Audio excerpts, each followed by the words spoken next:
Word on Sports. First American Bank's 4th down on 4. Perfection is on the line Monday night. LSU prepares to walk the line next week in T-Town, and the Hornets cover the line in Boston. Welcome into 4th down on 4. We begin tonight with a look ahead to the Saints and Falcons. No team has been able to answer the "Who Dat" chant just yet through 6 games, and not since 1991 have the Saints been so perfect. Forget 16-0. Tomorrow night in the Dome will be the difference between a 3-game lead or a 1-game lead. The Saints' perfect start has built a cushion within the NFC South and home field in the playoffs. Any let-up now negates most of that. Drew Brees, however, prefers to stick with the power of positive thinking. I don't want to talk about how they're going to feel, if they win the game.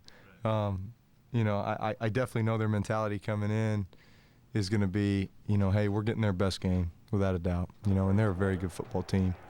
And, we traded shots with them last year, obviously, home and home, and fact is, I think that they're a team that's really started to build something. Brees and company expect offensively to earn every point they get against a stingy Dirty Bird D. In the red zone, they've been very good, holding teams to field goals. Really, they're top 10 in the league in, fewest points allowed. So they're doing a good job there, regardless of, the big plays that, if you just statistically it shows that they've allowed. I mean, in the end, it's about, are you giving up points or you're not, and they're not. So we got to find a way to score. Which hasn't been a problem thus far. The Saints are on pace to set the NFL record for scoring, and it hasn't been all through the air either. An unwavering commitment to the run this season has created the most balanced offense in the league. Defensively, the Saints will be without Cedric Ellis Monday night.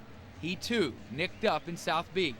That's the reality of an NFL season, and you just hope there's less than more.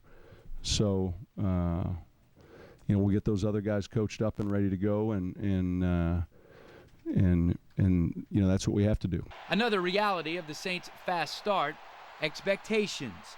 Questions of a perfect season already have emerged, and the Saints have confidently answered each one. We can if we work hard. If we work hard, if we've been doing the same thing we have been doing each game. If we study our opponents, if we go out there and play our game and not beat ourselves while getting penalties, having fumbles, turnovers. If we go out there and eliminate all that, I think we can be undefeated.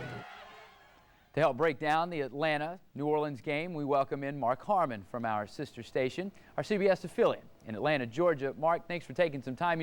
Monday night in the Dome, that hasn't been very kind to the Atlanta Falcons of late. You can go back to that 06 homecoming, and it's a tough place to play to begin with, but Monday night, the Falcons have to feel like it's a double whammy. Well, I tell you, that game in 06, there was so much emotion in the Superdome. I mean, you could have bottled it up. The Falcons had no chance to win that game, and I think the nation agreed with it. Even people in Atlanta were pulling for the Saints on that particular night. This is a little bit different deal. It's going to be wild down there. Saints 6-0, Falcons are 4-2. They're coming down to your place to play, and that I know the people on Bourbon Street, they're going to be partying from about 10 a.m. all the way till game time at 8:30. It's going to be a raucous place, and the Falcons know this. They've been practicing all week, piping a lot of noise into their practice sessions, and so they're ready for you. They're ready for the noise. They think they've got all the hand sounds and the silent signals and all that kind of stuff ready to go because they know what to expect in the Superdome Monday night. And you usually don't need any extra motivation for these rivalry-type games, these NFC South-type games, but I think Atlanta and New Orleans always seems to have a little something extra, especially the Falcons coming off that loss against Dallas. Drew Brees said this team will probably be a little salty. Has he got something going there? I think it could be salty. I mean, this is an old rivalry. I've been here 17 years and covered 34 or something like that Saints-Falcons games, and it's a rivalry. The players know it's extra special. There's a lot of fans from Atlanta will go to New Orleans. When you play up here, a lot of people from the Big Easy will come up to the Georgia Dome and watch the game. There's been times over the years there's almost been more New Orleans Saints fans in the Georgia Dome than there has been Falcon fans over the years. But this is going to be something very special. Both teams want to win, and I talked to a lot of the players on Thursday up at training camp, and the one thing they don't want to do, they're 4-2. If the Falcons lose, they lose. We want to take care of business and make it a race in the NFC South, because a loss on Monday night pretty much seals it up for the Saints if you guys stay healthy the rest of the way. Mark, the Falcons were probably feeling pretty good about their defense until they met Tony Romo in Dallas a week ago, and it kind of exposed some things perhaps. If Tony Romo had a big game, how are the Falcons expecting to slow down Drew Brees and company? Well, I think the way to slow down Drew Brees is to keep the Falcon offense on the football field. Keep Michael Turner running the football. Run the clock. Don't let Drew Brees get the football. Now, the problem with that is Michael Turner is not having the season that he had last year. In his last 2 games, he's rushed for 30 yards and 50 yards. And that's not going to cut it for the Atlanta Falcons because they are built around the run. Matt Ryan is a good young quarterback. He can throw it. They've got playmakers like Tony Gonzalez and Roddy White. But to be successful, they've got to run the football. Drew Brees, as you know, you've got weapons. They can throw it. The Falcons coming into this season, their secondary was a big question mark. They lost Brian Williams to injury a couple back there. And, boy, what Drew Brees, he's going to have a pretty good chance, I think, to pass some on Monday night. And I think a lot of people are now talking not about the Saints offense as much, but their defense. Maybe one guy in particular, Darren Sharper, who's made some of the best in this league look pretty ordinary. Matt Ryan, in only his second year, has shown that he is definitely one of the better quarterbacks in this league, but Darren Sharper loves taking advantage of these younger guys. Have they done anything special to help Matt Ryan and that offensive line and those receivers prepare for a defense that really loves to bait guys?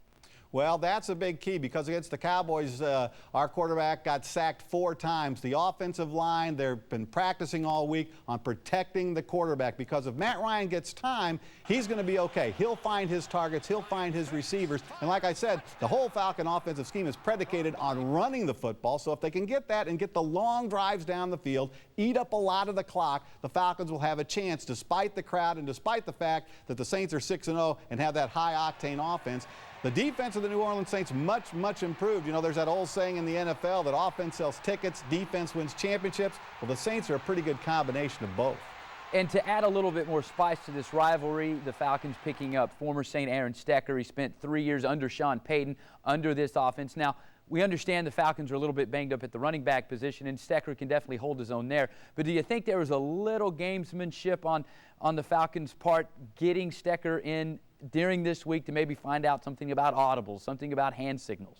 Well, of course. This is the NFL. This is CIA. The NFL makes the CIA look like a bunch of pikers. I mean, obviously he's in there for a reason. Now, we talked to Aaron earlier in the week up on Thursday when I was up there, and he said, I've been in the league 10 years. I'll be ready to play. If they want me to play on Monday night, I'll be ready. The terminology is all I've got to get used to. I'll be ready to go. But obviously, they're picking his brain for every little thing that they can. In terms of the running backs, Ovi Muhele, he practiced on Thursday. He practiced on Friday. There's a good chance he might be back in the blocking situation. Jarius Norwood, he is going to be a game-time decision, so we're going to have to wait and see about the other running backs to go along with Michael the Burner Turner. But the former New Orleans Saint, I'm sure he's been in the film rooms and helping out the coaching staff of the Atlanta Falcons a little bit and earning his new paycheck right away. Well, Mark, you definitely earned your paycheck. I'll have Jim Henderson send you something after the show. We appreciate you taking some time, Mark Harmon, with the CBS affiliate in Atlanta. All right, good luck down there for the game Monday night. I can't wait. Anthony Hargrove was a reclamation project for the Saints this training camp, brought in as insurance should Will Smith and Charles Grant be suspended for violating the league's steroid policy. Ironically, it's Hargrove who served a 1-year suspension as a multiple offender of the league's substance abuse policy before coming to New Orleans. Hargrove not only made the 53-man roster, he's flourished, and an injury to Cedric Ellis has thrust this one-time long shot into a starting role. In place of an injured defensive tackle taken in the first round, the Saints have turned to a free agent defensive end who didn't play any football in 2008 and was almost content to never play again. I never thought I'd be a guy anywhere, you know what I'm saying? I mean, I thought maybe I'd go to a ball club, and if I made it, I'd just be a guy that just maybe played on special teams or just kind of, just did, things here and there, but I never thought I'd be a guy that they kind of, really counted on. Instead of counted out, Hargrove is finally getting to answer questions about sacks rather than suspensions. He got to the quarterback twice last week in his most significant playing time in almost 3 years. It's different from coming off the sideline. Yeah. I mean, because you're coming in maybe for 1 or 2 plays and then you're coming back out. But staying in there for whole drives, I mean, drive after drive after drive. Good thing, we were getting 3 and outs because it wasn't that long. But, I mean, you just like, man, this is really cool. And then the next day I felt it even more. But it's a good sore, the kind that reminds Hargrove how far he's come and how good he can be. It feels great, for them to really trust me to go out there and, play. So now it's upon I got to take this responsibility to go home, watch film, study as much as I can, and be in meetings more so that I truly understand the game plan. LSU blinks the green wave, leaving behind